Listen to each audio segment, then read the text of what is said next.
Là encore sont les frères qui vont lire avec moi. Zacharie, chapitre 1, du verset 2 au verset 3. Un frère peut le prendre. Un autre prend Jérémie 29, 12. Et moi, je vais lire le grand livre de Jonas. Zacharie 1, verset 2 à 3. L'Éternel a été très irrité contre les pères. Dis-leur donc, ainsi parle l'Éternel des armées. Revenez à moi, dit l'Éternel des armées, et je reviendrai à vous, dit l'Éternel des armées. Amen. Une autre lecture, Jérémie 29, 12. Que ceux qui lisent avec sérieux, comme on nous a appris. Jérémie 29, 12. Oui. Vous-même vous paierez et vous partirez. Vous me paierez et je vous imposerai. Amen. Amen. Jonas, chapitre 3, allez-je dire, voilà, du verset 5 au verset 9. Est-ce que c'est bien ça? Oui, voilà. Les gens de Ninive crurent à Dieu. Ils publièrent un jeûne et se revêtirent de sacs, depuis les plus grands aux plus petits. La chose parvint au roi de Ninive. Il se leva de son trône et ôta son manteau, se couvrit d'un sac et s'assit sur la cendre. Et il fit faire dans Ninive cette publication pour ordre du roi et de ses grands, que les hommes et les bêtes, les bœufs et les brebis ne goûtent rien, ne pèsent point et ne boivent point d'eau. Que les hommes et les bêtes soient couverts de sang, de sac, qu'ils crient à Dieu avec force, qu'ils reviennent tous de leur mauvaise voie et des actes de violence dont leurs mains sont coupables. Qui sait s'il ne reviendrait pas et ne se repentira pas, et s'il ne renoncera pas à son ardente colère, en sorte que nous ne périssions point. Dieu vit qu'ils agissaient ainsi et qu'ils revenaient de leurs mauvaises actions, mauvaises voies. Alors Dieu se repentit du mal qu'il avait résolu de leur faire, et il ne le fit pas. Amen. Que Dieu vous bénisse. Amen.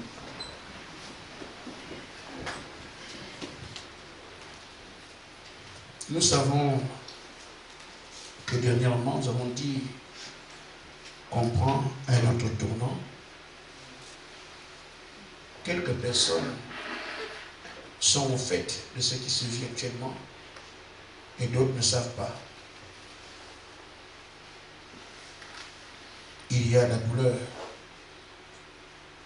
il y a la détresse et d'autres sont à l'aise, jouent, pendant que d'autres versent des larmes. Et ça fait très mal.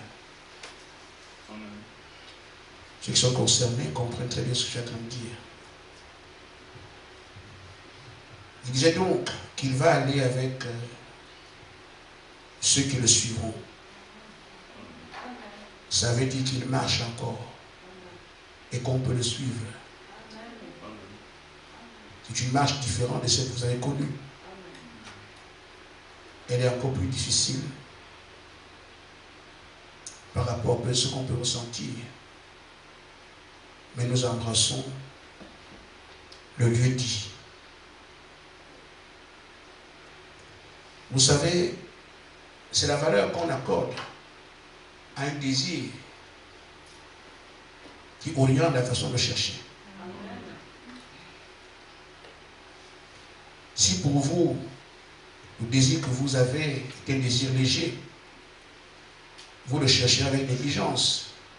Pour que je perde, ça, c'est pas un problème. Mais quand on a un désir qui est tellement fort, va orienter votre façon de chercher, vous mettez tout ce que vous pouvez pour l'atteindre. Amen. Ainsi, dans les contes que nous avons en Afrique, on parle souvent des filles de rois qui n'étaient pas prenables par n'importe qui. Il fallait un homme d'un certain calibre pour prendre la fille des rois.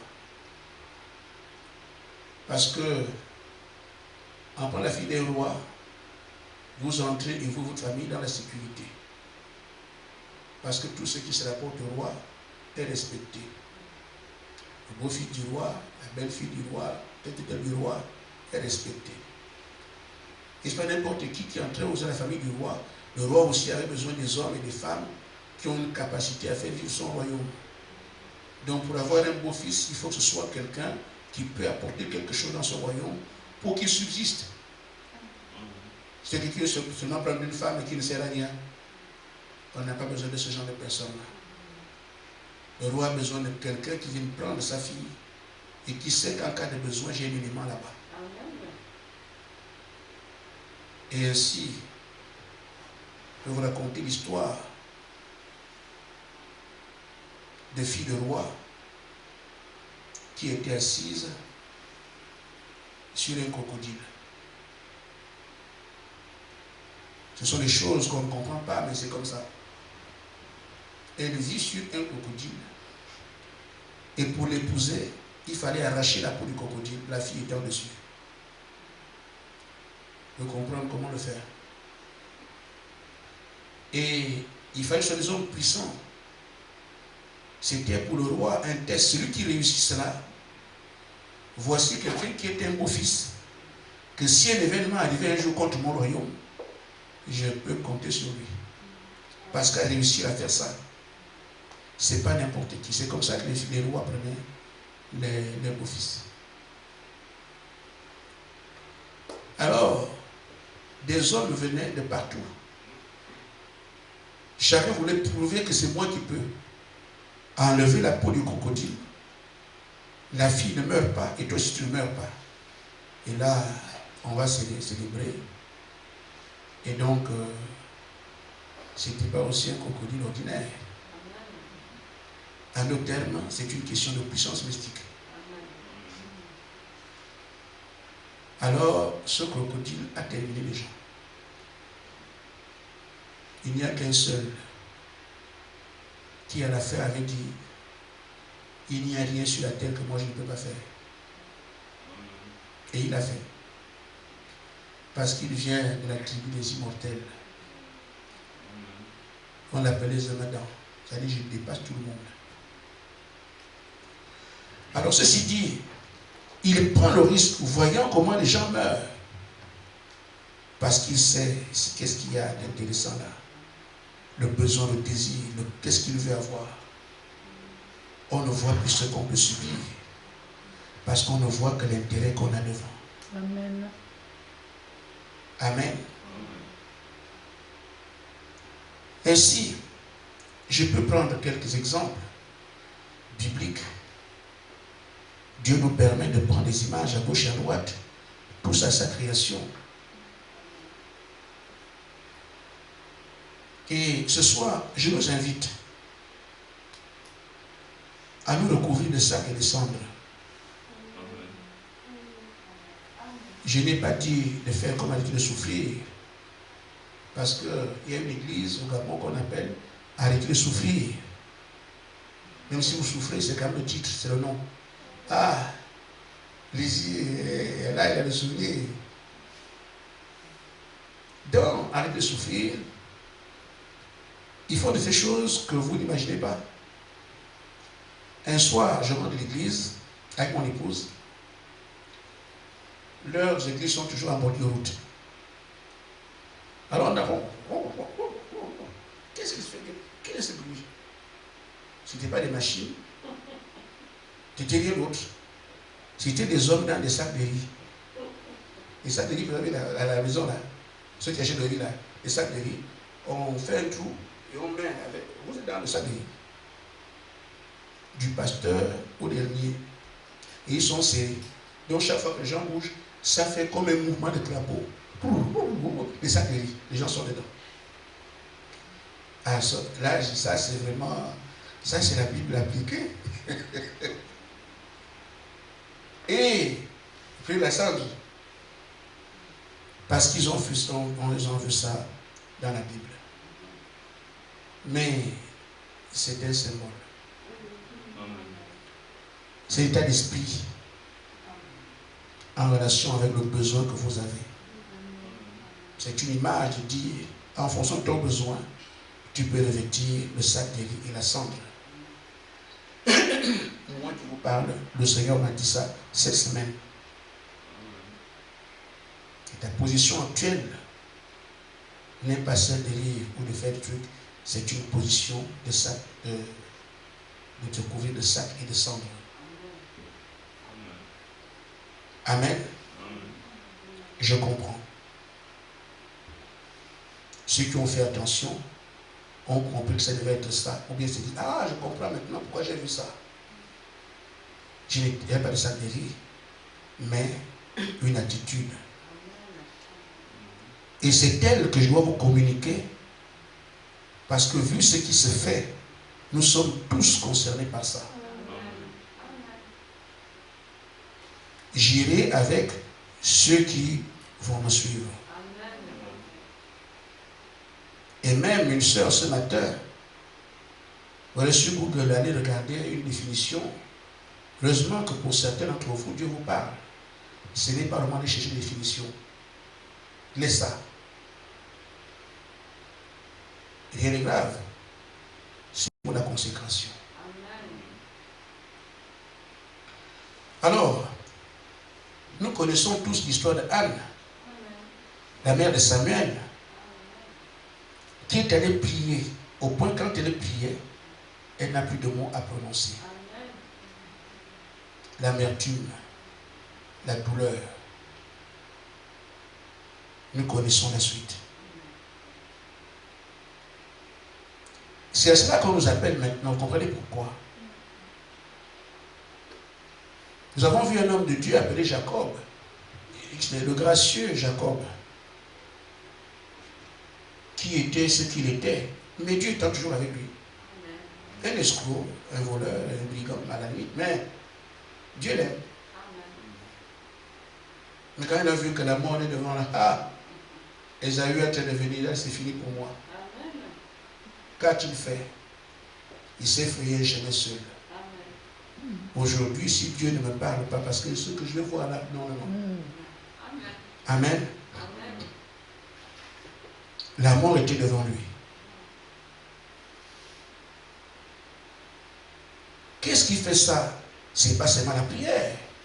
Mais il voit que si Ésaü, à qui il usurpait le titre, le voit, il le lui avait dit. Et s'il a fui, c'est parce qu'il fuyait Ésaü.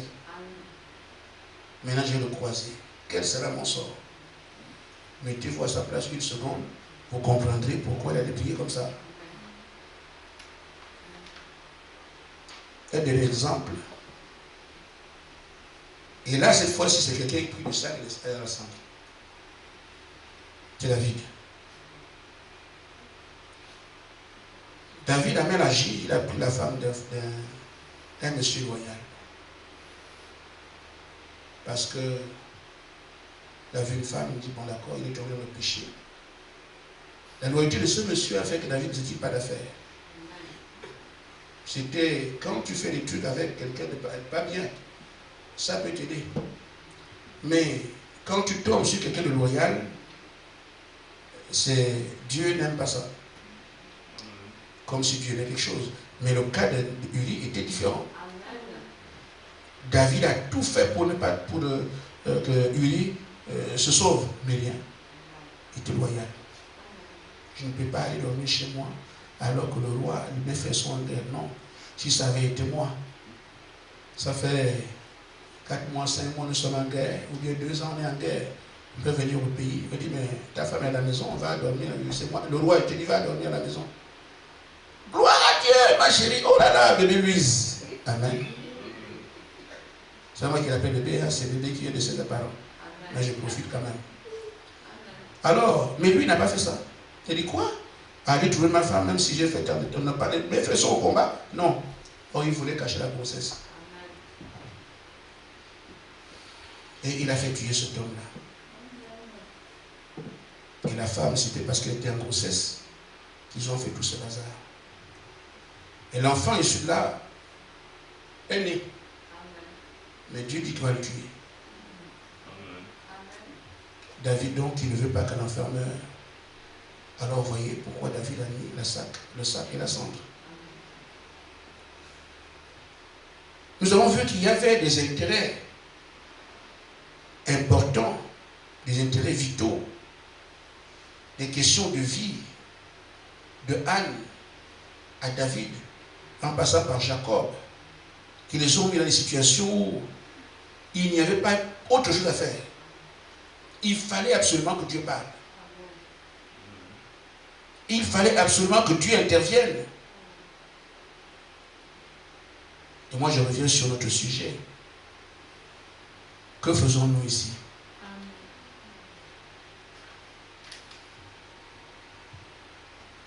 Amen.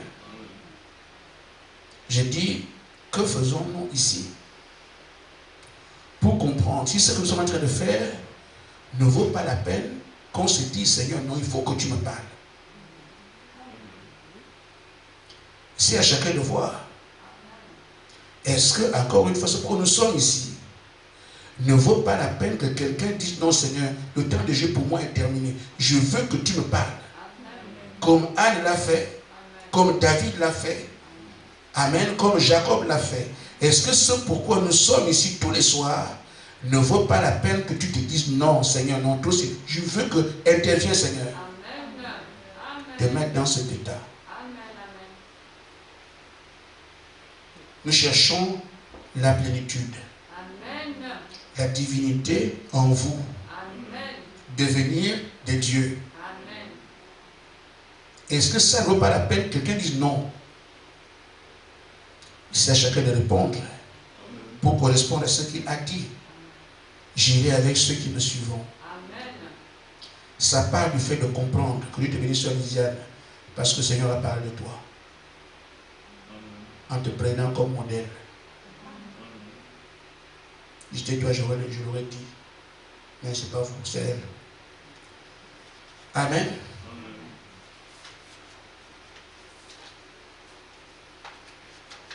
Dans les entretiens privés que le Seigneur a avec moi, il y a certaines choses. Et ces choses, parfois, je viens dire quelques-unes. Je vais vous partager ceci. Il m'a dit,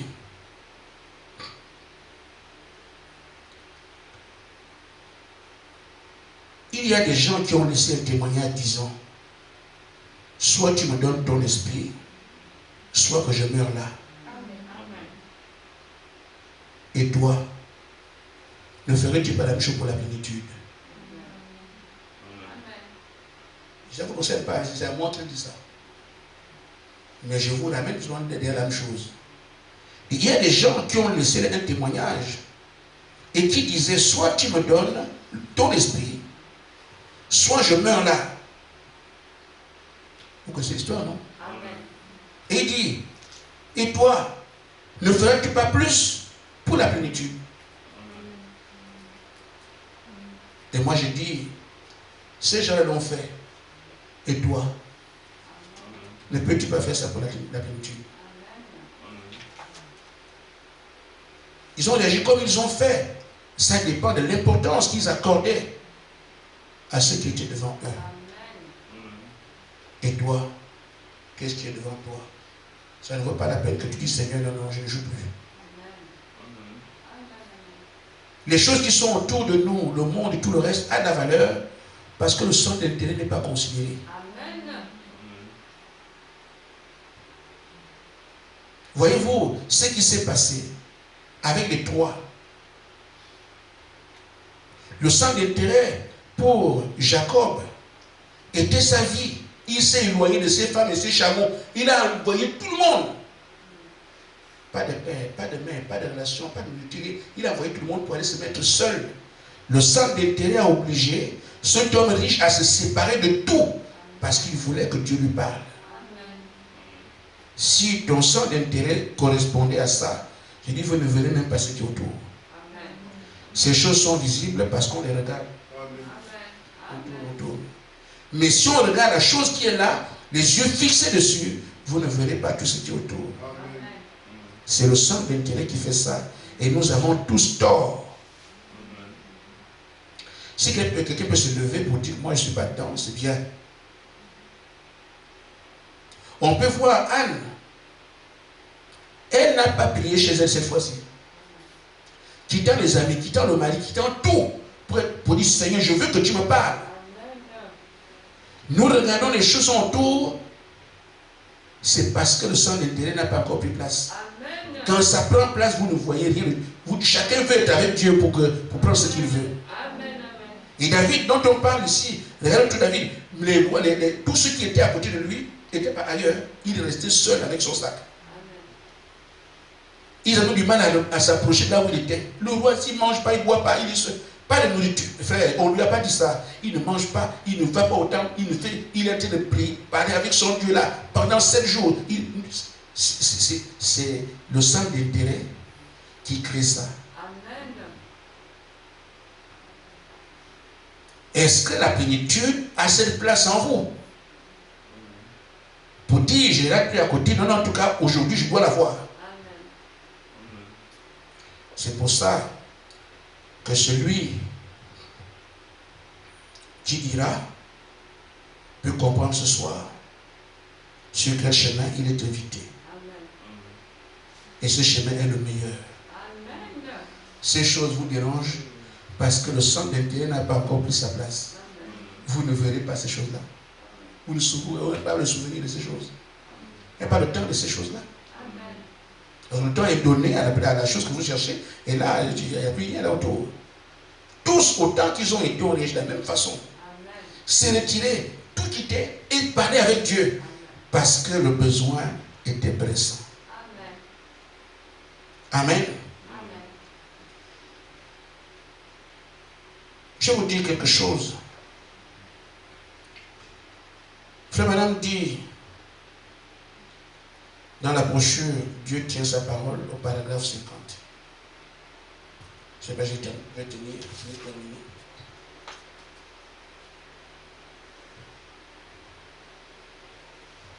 Tout ce que nous demandons ici pour l'avoir. Parce que Dieu l'a dit. On peut avoir la guérison, on peut avoir les réveils, nous pouvons avoir les réveils, nous pouvons avoir tous les bénédictions, tout. Parce que Dieu l'a dit. Et Dieu tient toujours ses promesses. La grande question est, comment vous cherchez ces choses? C'est ça. Si c'est des choses qu'on cherche comme ça, bon, si ça marche pas, c'est pas un problème. Dieu ne joue pas avec ça. Nous pouvons tout avoir, toutes les bénédictions de la parole. Tout dépend de comment on les cherche. Et le frère Ange a lu que si vous jetez tout votre cœur, c'est là. Nous le cherchons. Quand je finis de lire ici, je vais aller manger. Il y en a qui pensent à leur nourriture étant ici, qui pensent à leurs études, à leur travail, à leur ceci pendant qu'ils sont à l'église. C'est sans commentaire. Les choses du monde vous occupent encore dans l'église, là on est quand même un peu loin. Si elles nous occupent à la maison, peut-être, mais on peut comprendre. Mais même ici, vous avez un problème. Parce que c'est ici que tu communies avec ton Dieu. C'est son temps. Parce que chaque chose a son temps. Là, nous sommes au temps de Dieu. Quand maintenant le travail nous revient encore s'inviter ici, tu as un problème. Amen. Je vais vous dire, nous ne pouvons plus dire au Seigneur, Seigneur intervient. Parce que il a déjà fait ce qu'il sait faire. Nous connaissons l'histoire du Branham tabernacle. Comment ils sont arrivés au point que la colonne de feu descend là où ils étaient. Ils étaient plus nombreux que nous. Mais frère Branham dit ici ce qui lui est arrivé. Il dit, Dieu dit sa parole 48, nous avons le prophète de Dieu, nous avons la parole de Dieu et nous avons l'ange de Dieu. Amen. Il dit que cette église est très exactement comme Dieu les conduisait en ce temps-là. C'est tout à fait exact. La parole de Dieu devant nous, le prophète, le Saint-Esprit, l'ange de Dieu conduit l'église. Nous avançons dans la colonne de feu, dans la gloire de Dieu. Amen. Et il dit, la glorieuse révélation, la parole du Saint-Esprit fait pénétrer dans nos cœurs la parole. Il dit, et cela produit les ténèbres du salut.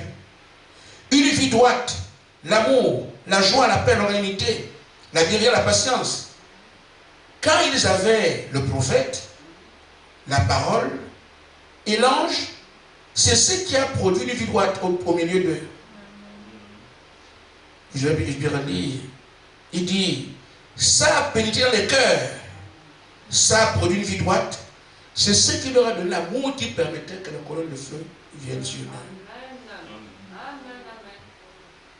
Du prophète, la parole et l'ange, qu'est-ce qui vous manque?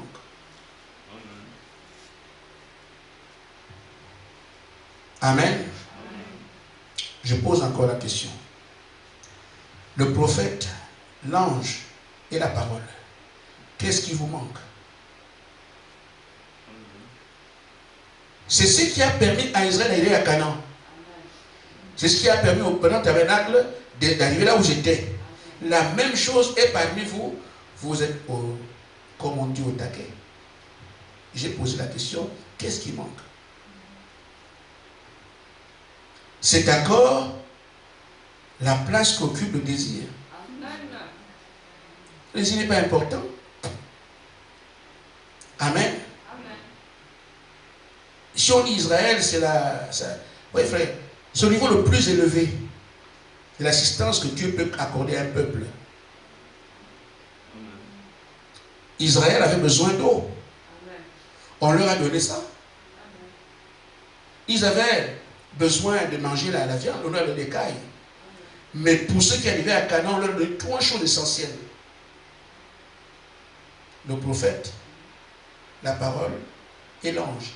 Les trois ensemble, vous devenez invincibles. Parce que chacun d'eux occupe un rôle qui fait que la réussite est au rendez-vous. Qu'est-ce qui vous manque ici? C'est donc celui qui acceptera de suivre, qui entendra ce qu'on parle, ce qu'on dit maintenant, qui s'alignera. Mais effectivement, c'est vrai. Comment eux, ils sont arrivés là? Et nous, on est encore ici. On te dit, c'est la valeur que tu accordes à ce que tu cherches. Tu viens à l'église, c'est bien. Tu chantes, c'est bien. Tu fais les jeûnes tous les dimanches, et tous les mois, c'est bien. Mais